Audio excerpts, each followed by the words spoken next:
আমি ভালো করেই জানি আমাদেরকে আপনি হিংসা করেন, আমাদের ভালো আপনার কখনোই সহ্য হয় না। দেখো বৌমা, আমি একটা কথা বলছি, তুমি আর আমার ছেলে দুজনা হলো পাগল। দেখুন মা, না জেনে বুঝে একদম কথা বলবে না, আগে দেখবেন তারপরে বলবেন। আমার বা গোল না, লম্বাই আছে। ও মা, কি হয়েছে? চলো বসো বসো বসো। কি হয়েছে তোমার? আরে তুমি তো ঘরের জন্য রং আনতে গেছিলে, তোমাকে মারলো কে? আরে রঙের দোকানদার। কেন? আরে আমি দোকানদারকে বললাম যে আমি আর আমার বউ মিলে একটা সুন্দর ঘর বানিয়েছি, তা ওই ঘরের জন্য এই ডিব্বাটা একটু রং দেন। তারপর আর কি, দোকানদার বলল এইটুকু রঙে কি হবে।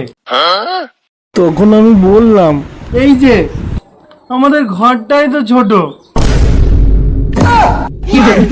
তারপর দোকানদার আমাকে কি মারলো। ঠিক আছে ঠিক আছে, তুমি ঘরে চলো, এই যুগের মানুষরাই আর ভালো না। হে ভগবান, এদের সঙ্গে থাকতে থাকতে আমিও পাগল। ये सब क्या देखना पड़ रहा है। अच्छा है मैं अंधा हूँ।